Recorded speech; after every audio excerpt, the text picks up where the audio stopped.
방금 읽어준 말씀을 통하여서 예수님의 마음으로 하나됨을 이루자라는 제목으로 말씀 나누겠습니다.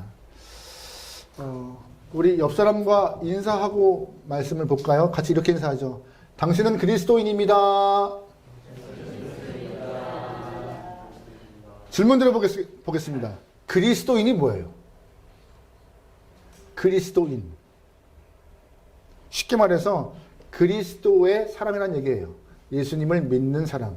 그러면 이 그리스도인이라는 호칭은 누가 붙였을까요? 누가? 그리스도인이라는 호칭은. 예수님 믿는 사람이네 라고 그 호칭은 제가 붙인 건 아닙니다. 저한테 특권은 없어요.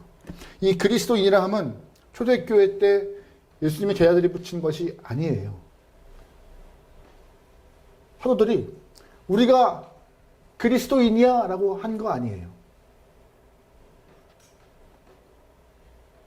초대교회 안에서 기독교인들이 우리가 쫓고 표방하는 것은 예수님이야 라고 해서 자기들이 스스로 우리 기독교인이라 했던 거 아니에요. 기독교인이라면 무엇이냐? 초대교회가 막 웅퉁할 때 그 당시에 예수님을 믿지 않던 사람들이 예수님 사람들을 보면서 저 사람 그리스도에 속한 사람 같네. 그리스도 사람이네. 그리스도인이라고 한 거예요. 자칭 그리스도인이 아니라 타칭으로 붙여진 이름이 그리스도인입니다. 여러분도 타칭으로 붙여진 이름이 그리스도인이에요. 초창기 기독교인들이 얼마나 예수님을 닮기 위해서 애썼고 그 모습이 많은 사람들한테 증명되었는지 우리는 이 이름을 통해서 알 수 있습니다. 여러분 그거 아세요? 예수님 잘 믿으면요, 바르게 믿으면 누구나 삶이 변합니다. 왜냐? 평소에는 아무렇지도 않던 그런 습관적인 행동들이 예수님 믿는부터 이거 내가 틀렸네? 라고 느껴져요. 평소에는 아무렇지도 않게 생각했던 그런 가치관들이 예수님 믿은 이후에 이거 예수님 말씀과 어긋났네? 이거 잘못이네? 라고 알게 돼요.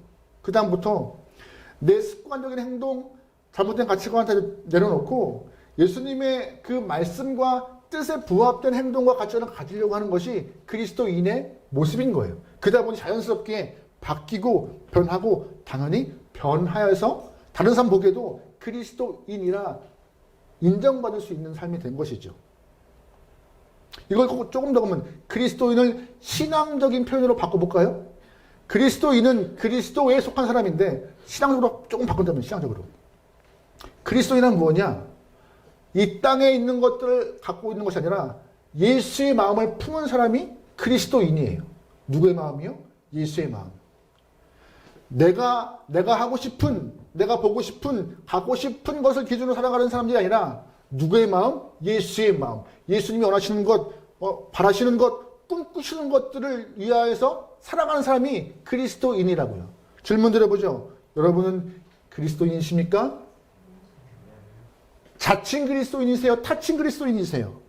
여러분의 삶은 자칭으로 나 그리스도인이라고 이 말씀 순간하면서 나 그리스도인이라고 스스로 광고하지 않아도 이거 없어도 그리스도인으로 다 주변 사람들이 여러분을 알기 소망합니다. 저 사람 참 다르네 라고 이렇게. 근데 안타까운 것은 교회를 출석하지만 신앙을 갖고 있지만 그 마음에 예수님이 계시지 않고 흐릿한 사람들이 있는 것 같아요. 그래서 예수의 마음을 품는다 말하지만 정작 마음에 뭐가 있어요? 아직도 어긋난 내 행동, 갖고 있던 내 가치관들이 계속 뿌리 있게 깊숙이 있던 경우도 있던 것 같아요.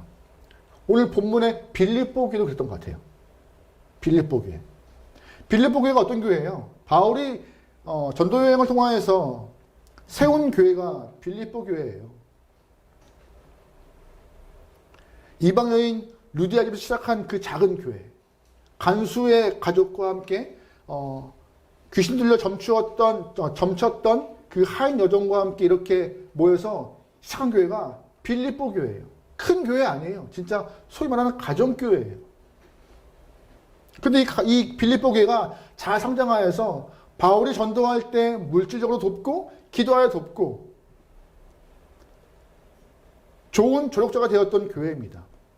돈이 많아서가 아니에요. 이들이 가난했어요. 하지만 십시일반 주의 마음을 품고 주의 뜻을 이루기 위해서 열심히 동참했던 교회가 빌립보 교회입니다. 바울은 빌립보 교회를 향하여서 로마 감옥에 있을 때 너무나 고마워서 쓴 글이 이 글이에요. 당신들 고맙다. 너무 고맙다. 나 하나 이 사역을 돕고자 하나님의 복음 사역을 위해 애쓰는 나를 돕고자 물질로 사람으로 기도로 그 도와주는 모습이 너무나 고맙다라고 고백하는 그 문서.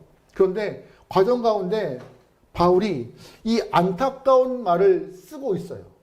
너무 고마운데 너무 감사한데 내가 듣기로는 빌립보 교회 가운데 조금 안타까운 현실과 상황이 좀 있더라. 그것이 무엇이냐? 마음에 예수의 마음을 품고 아름답게 살아가야 될 성도가 예수의 마음이 흐릿해지고 아니 또 잃어버려서 교회 안에 갈등과 분쟁이 있다는 얘기를 내가 들었다. 그거 하나님의 슬퍼하실 일인데 라고 하면서 오늘 2장 말씀을 쓰고 있는 것입니다. 빌립보 교회 안에도 갈등과 다툼이 있던 것이에요. 우리 1장 27절, 28절 읽어보겠습니다. 시작. 오직 너희는 그리스도의 복음에 합당하게 생활하라.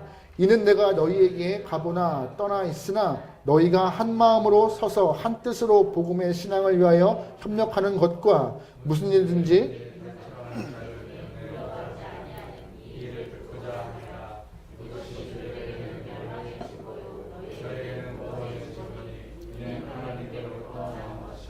무슨 말이냐? 오늘 2장 2절 말씀 바로 앞장에 보면 이 얘기 있어요. 끝절에.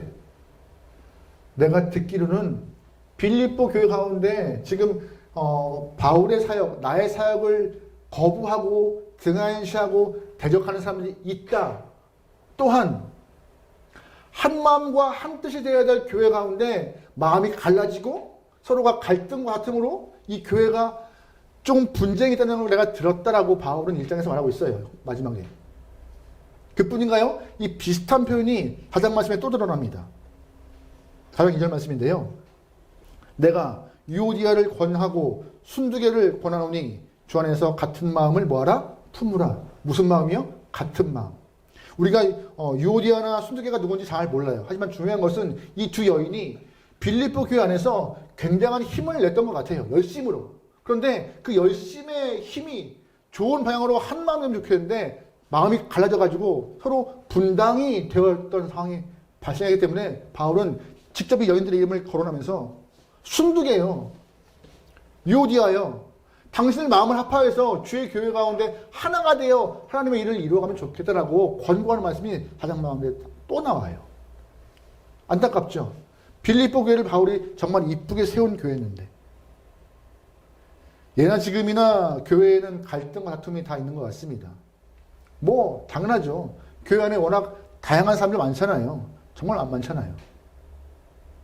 여기 있는 한 100여 분의 분들이 모여서 예배 드리는데 할렐루야. 100여 분들이 모여서 예배 드리는데 이 다 각자의 삶의 스타일이 있잖아요. 한 입을 덮고 있는 부부들도 한 마음인가요? 저는 한 마음이에요. 한 마음 되려고 해요. 내가 꺾어야지. 어쨌든 한 입을 덮어도 한 마음이 그러는데 일주일에 한 번 또한 얼굴 보고 예배 드리고 관계 안에서 교제를 갖고 있는 우리가 내가 나의 의지를 꺾고 쉽지 않습니다. 그러다 보니 각자의 개성, 스타일 다 다르잖아요. 당연히 교회에서는 마음에 안 드는 부분이 많아요. 여러분이 보기에 저도 마음에 안 들잖아요. 목사님 이거 이렇게 내가 생각하는 목사의 상은 이런 모습인데 그죠? 끄덕거리는 분이 계세요. 몇 분 지금 저기 그런 건 티 안 나면 좋을 텐데 또 저도 보기에 이거는 좀 이렇게 좀 좋을 텐데 아쉬운 부분이 있습니다. 다 그래요. 근데 교회 안에서 그런 모습이 없을 수는 없어요. 근데 그걸 어떻게 하나가 되어 만들어 가느냐 문제인데 오늘 본문의 빌립보교는 그게 아니다는 것이에요. 다르면은 그거 틀렸어라고 했던 것이고 그거 맞지 않으라고 했던 것이고 맞지 않음을 통하여 서로가 싸움이 되었던 것이죠. 그게 옳았던 것인가?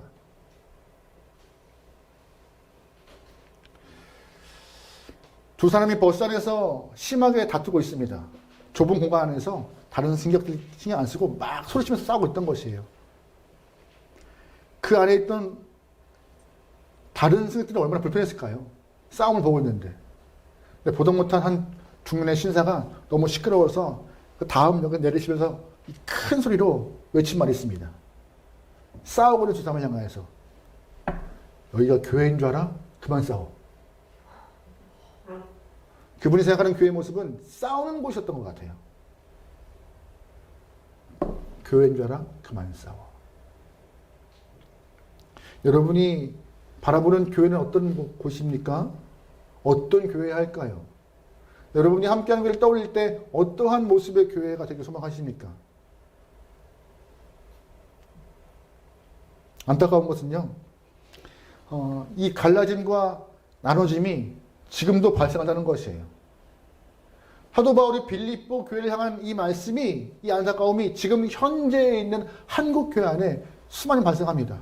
목사 때문에, 성도 때문에, 우리의 고집 때문에, 아집 때문에. 예수님은 어디 말씀 어느 곳 하나 갈라짐과 분단과 나눠짐을 요구하시는 것이 한 군데도 없지만 우리는 꿋꿋하게 그의 말씀을 지키고 있어요. 갈라지고 싸우고 나눠지고. 하지만 오늘 이 말씀을 통하여서 갈라짐이 봉합되고 또한 분리됨이 하나가 되어서 하나님의 뜻이 좀 잘 이루어질 수 있는 교회로 우리 함께하는 교회가 성장하기 소망합니다. 혹시나 영상을 보시는 분들은 오해하기 소망하는데 우리 교회 갈라짐 없습니다. 분당 없어요. 그냥 말씀을 하는 거예요. 여러분. 바울은 빌립보 교회를 향하여서 소망하는 것이 있습니다. 소망하는 것. 그것이 뭘까요? 좀 길지만 우리 1절부터 4절까지 같이 읽어보겠습니다. 시작. 그리스도 예수 안에 무슨 권면이나 사랑의 무슨 위로나 성령의 무슨 교제나 긍휼이나 자비가 있거든 마음을 같이하여 같은 사랑을 가지고 뜻을 합하여 한 마음을 품어 아무 일이든지 다툼이나 허영으로 하지 말고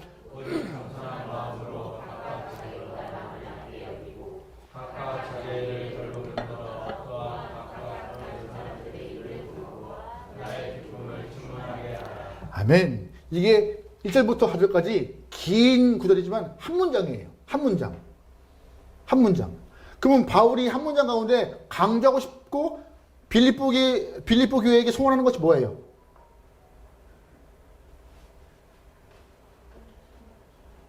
뭐요? 나의 기쁨을 충만하게 하라. 바울은 말하고 있어요.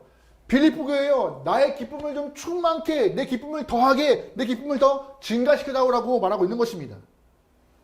이걸 조금 더 바꿔볼까요? 이미 바울은 빌립보 교회를 통하여서 기쁨 경험했습니다. 왜?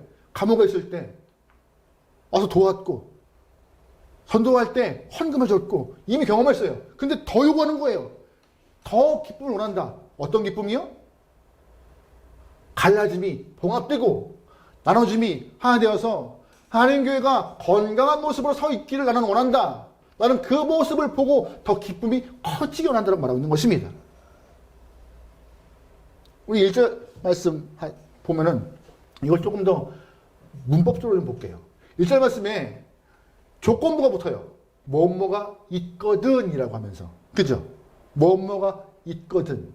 그래서 이 모든 성도가 그 마음에 예수님을 갖고 있으면 권면이나 위로나 교제나 긍휼이나 자비가 있는데 그 마음이 너에게 있거든. 2절부터 말하고 있는 것이죠. 다툼이나 허영하지 말고 겸손하게 서로가 상대하고 상대방을 더 높이며 돌아보는 모습으로 하나님의 교회를 아름답게 만들어 내 기쁨을 충만하게 해줬으면 좋겠다라고. 뭐가 있거든? 너희 안에 예수가 있거든. 중요한 것은 여기 안에 바울이 고백한 이야기는 어떠한 방법, 어떠한 기술, 어떠한 그게 아니에요. 뭐가 있거든? 내 안에, 너희 안에 예수가 있거든. 예수님을 통해 발생하는 것들.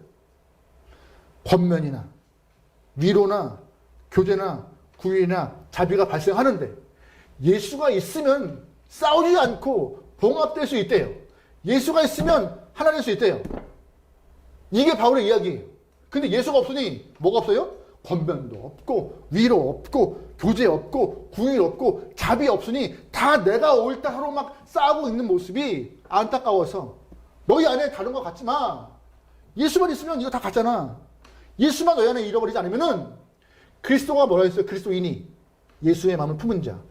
그리스도인이라 하는 너희가 그리스도를 잃어버리지 않으면은 권면이나 위로나 교제와 궁일과 자비가 있으니 그걸로 2절 말씀에 한 마음 한 뜻 가능하다 말하고 있는 것입니다. 가능하다라고. 이 이야기는요, 가정 가운데 동일하게 적용돼요. 가정 안에서도 내가 그리스도인으로서 남편과 부인의 역할을 감당하는데 내 안에 누가 있으면, 예수가 있으면 뭐가 있어요? 권면이나 위로나 교제와 궁일과 자비 있기 때문에 이해 가능해요. 사랑할 수 있어요. 참을 수가 있는 거예요. 여러분, 사랑의 가장 첫 번째가 뭐예요? 사랑은 언제나 분쟁하고 싸우며 이겨서 가지한다라고 말한 적이 없어요. 사랑은 뭐라고요? 오래 참고. 오래 참으려면요, 나에게 자비함이 있어야 되고 궁휼함이 있어야 되고 나에게 뭐가 있어야 돼요? 그를 향한 위로가 있어야 되는 것이에요. 그게 없으니 참지도 못해. 맨날 싸워. 그거 보고 자녀들이 뭐 배우겠어요?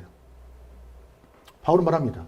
교회 안에 예수의 그리스도인이라는 너희들이 그리스도를 품는 것이 답이다라고. 근데 중요한 것은 바울이 요구하는 것들, 너희가 하나가 되어서 나의 기쁨을 충만케 해다오. 이거는 바울의 바람이 아니에요. 바울의 소망이 아니라 예수님이 소망하는 뜻이에요. 요한복음 10장 말씀 볼게요. 요한복음 17장 20절 말씀입니다. 이건 예수님이 십자가의 죽음을 앞두고 기도하신 내용인데요. 같이 볼게요. 요한복음 17장 20절 21절 말씀입니다. 같이 읽어요. 시작.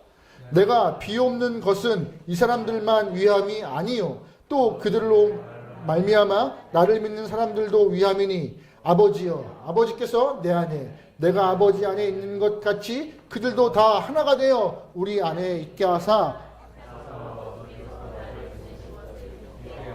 아멘. 예수님의 기도는 뭐예요? 다 우리가 뭐 하게 돼서? 하나가 되어서 우리가 하나가 되어야지만이 세상 앞에 예수님이 드러나고 세상 앞에 누가 드러나요? 하나님 드러난다고 말하고 있는 것이에요. 다시 그럼 이걸 좀 꺾어볼게요. 하나가 안 되면 예수님을 드러나요? 못 드러나요? 못 드러난다. 하나가 안 되면 하나님 드러난다? 못 드러난다? 못 드러난다. 하나가 안 되면 전도의 문 막힌다. 이 동네 교회 많아요. 교회 많아요. 근데 그거 아세요? 교회가 잘 됐다는 얘기를 하나도 못 들어봐요. 어느 교회가 싸웠다는 둥, 담임 목사를 내쫓는다는 둥, 담임 목사가 땡깡 부른다는 둥, 그런 얘기 나와요.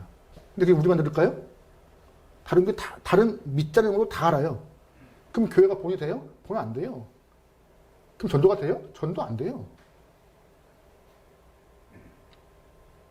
그럼 내가 그리스도인이라는 게 창피하죠. 그 교회의 성도라는 게 창피한 거예요. 예수님 말하십니다. 서로가 하나가 돼요. 세상 앞에 드러나는 것이 너희가 예수와 하나님을 드러낼 수 있는 방법이다라고. 그 마음을 여러분 잊지 않게 도망갑니다. 하나됨. 너무 어려워요. 그래서 본문 말합니다. 뭐라고요? 예수의 마음을 품으라고요. 여러분, 바울이 언제 기뻐할까요? 바울이 언제 기뻐했을까요? 바울이 언제 빌립보 교회를 향하여 기쁨을 경험했을까요? 물론 봉사할 때, 물론 그들이 기도할 때, 물론 그들이 헌금할 때 좋았겠죠. 하지만 더 기쁜 것은 뭐예요? 그들이 하나가 될 때, 예수의 이름으로 하나가 될 때 바울은 더 기쁘다고 말하고 있는 것이에요. 그래야 우리의 기쁨이 끊이지 않는다. 여러분, 삶의 기쁨이 좀 가득하게 소망하죠. 근데 우리의 기쁨이 왜 짧게 끊어요? 하나가 안 돼서요. 가족 안에서 부부가 하나가 안 되는데 기쁨이 생겨요? 안 생겨요. 요즘에 다들 쿨한 부부들이 많아요. 적당한 거리 두고 적당히 그게 되나? 모르겠어요. 저는 안 돼요, 그게. 자녀와 적당한 거리 두고 돼요? 안 돼요, 저는 그게. 가정 안에서 기쁨을 누리려면요, 하나가 돼야 돼요. 그건 교회도 똑같습니다. 적당한 거리 두고, 하나님과 적당한 거리 두고 기쁨을 누린다? 그게 어딨어요. 기쁨 누릴 수 있어요. 하지만 오래 못 가요. 오래 가기 위해서는 하나가 되어서 한 마음으로 꿋꿋이 걸어갈 때, 함께 걸어갈 때, 모든 거 위로하고 격려하고 궁일로 자비와 함께 할 때 그때 오래 가는 것이에요. 바울은 말하는 것입니다. 너희 다른 걸 무장하지 말고 예수를 품어서 하나가 되길 소망한다라고. 그래서 오늘 본문을 말하고 있어요. 그 방법을 5절 말씀에 너희 안에 누굴 품으라? 예수의 마음을 품으라. 어떤 방법, 어떤 기술, 능력 필요 없어. 뭐만 품으면 돼요? 예수의 마음 품어라. 너희가 하나 되기 위해서는 예수밖에 없더라고 답을 받고 있습니다. 근데 그것이 어떠한 삶의 모습으로 드러나요? 예수의 마음이 6절부터 8절까지입니다. 같이 읽어요. 시작. 그는 근본 하나님의 본체시나 오히려 자기를 비워 종의 형체를 가지사 사람들과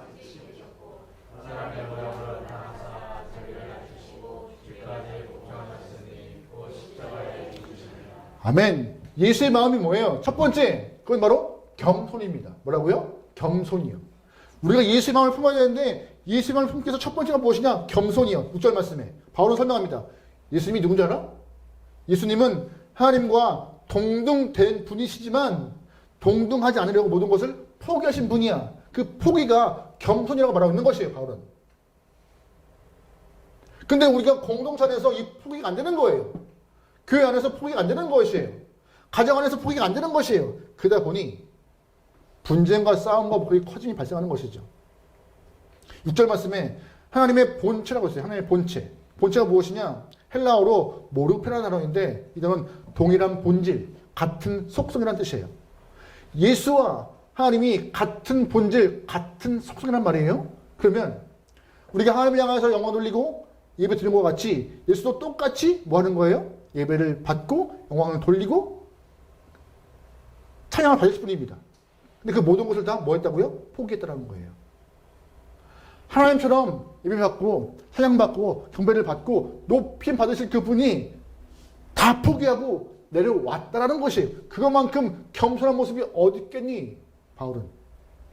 그 마음을 너희가 품어야 한다고 말하고 있는 것이죠. 예수님이 이 땅에 오신 것은요. 많은 사람을 품기 위해 오신 것입니다. 신분이 낮거나 열등감에 쌓인 사람에게 나도 목수의 아들이야. 괜찮아. 나한테 와. 나도 사람들 보기엔 비천한 직업을 갖고 있어. 괜찮아. 이렇게 초청하시는 분이세요. 외모가 못생기고 좀 볼품 사람들에게 괜찮아. 나도 볼품 없어. 삐짝 말랐고 뭐 근육 없어. 나 봐. 같이 있자. 하는 분이 예수님이십니다. 학력 때문에 고민한 고민한 사람들에게 나도 배운 거 없어. 일평생 아버지 밑에서 나무 하는 것만 배웠어. 초청하시는 분이 예수님이세요. 그뿐인가요? 가난 때문에 힘들어하는 영혼들에게 예수님 말씀하십니다. 나한테 와. 나도 집 없어. 나도 없어. 그냥 옷 하나밖에 없어. 그냥 와. 예수님은 우리를 부르기 위해서 직접 오신 분이세요. 하늘의 것들을 다 포기하고 오신 분이세요. 그만큼 겸손한 예수님이 우리 안에 있으면 우리 또한 뭘 가질 수 있다? 겸손. 겸손 있으면 공동체 안에 나눠짐이, 갈라짐이 봉합되고 하나일 수 있다. 근데 겸손하고 싶으십니까? 겸손하고 싶지 않아요. 겸손하고 싶지 않아요. 정말 원하시는 삶이 겸손인데 우리는 겸손하고 싶지 않습니다.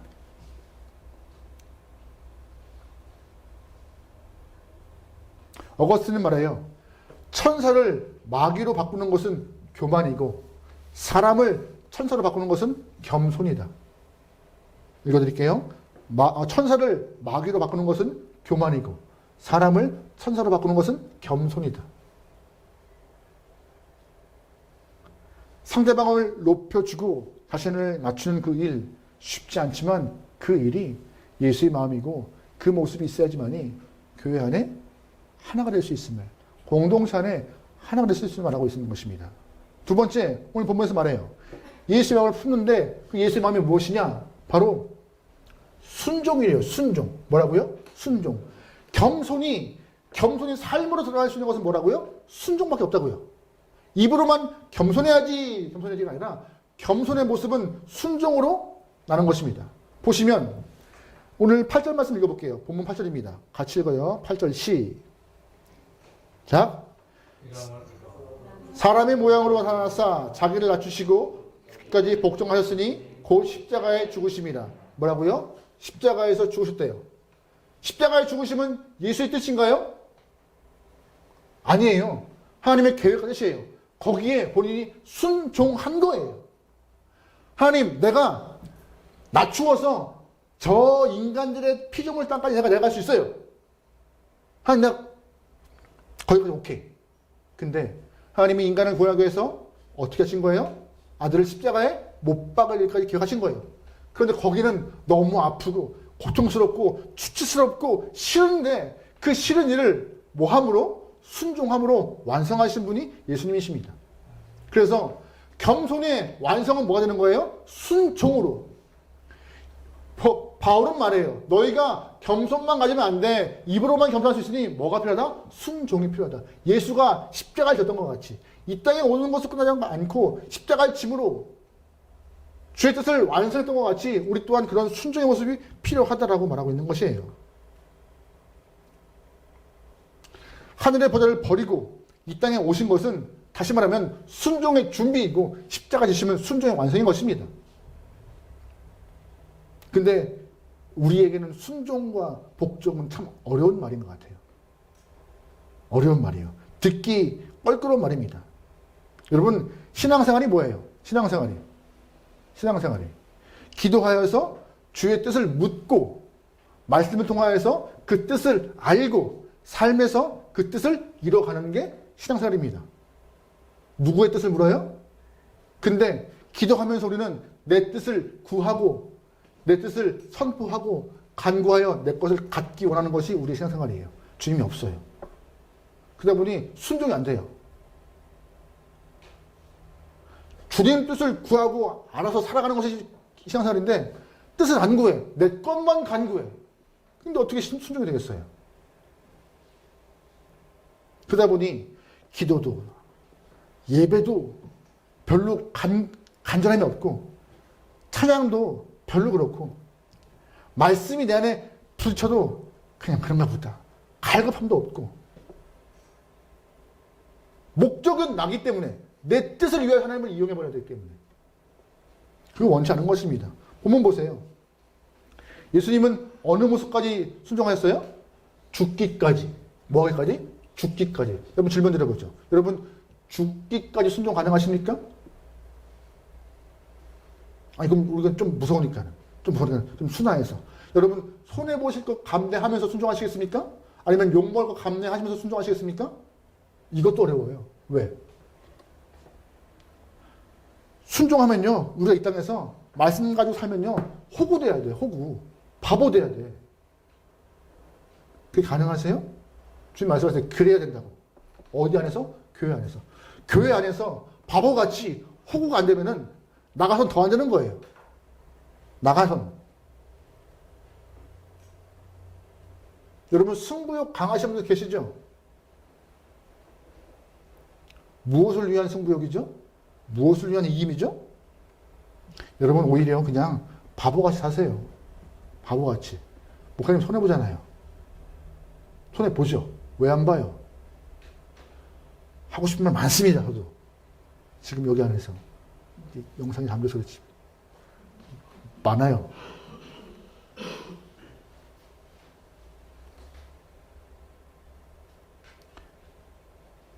저도 이제 50년 가까이 살면서 제가 좀 젊어 보이죠? 영상에서는.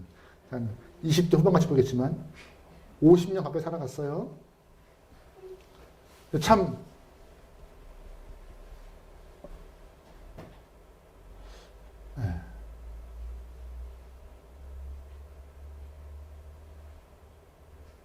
약삭 빠르지 못한 저 같더라고요. 좀 야가야 되는데.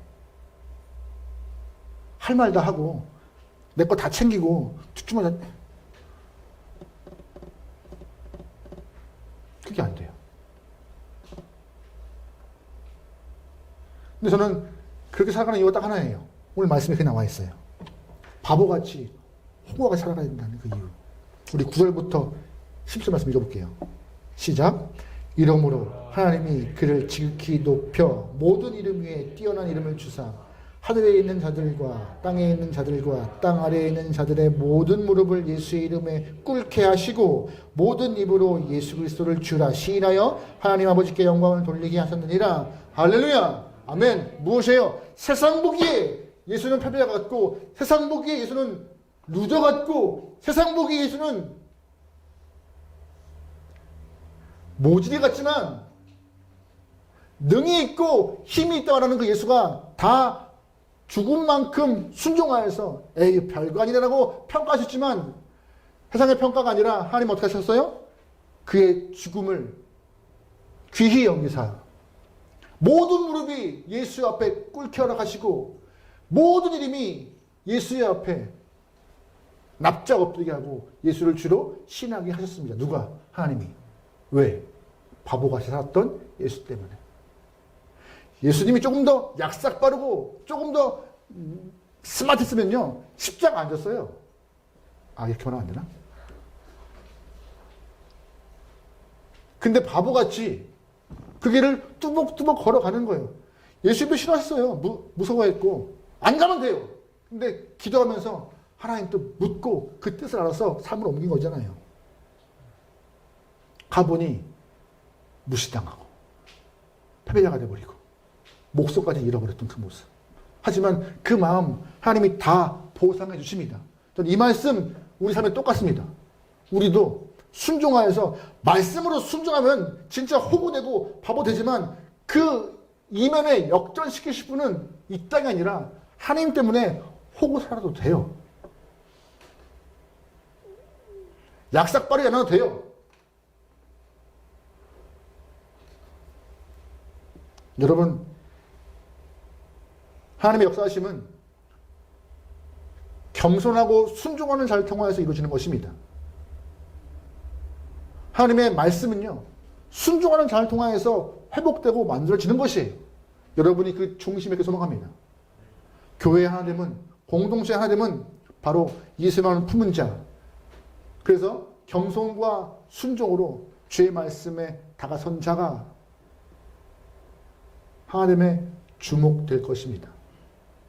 여러분 삶에서 그리스도인답게 순종하시고 그리스도인답게 겸손하셔서 주님의 마음을 기쁘게 하기를 주의 이름으로 축원합니다. 아멘.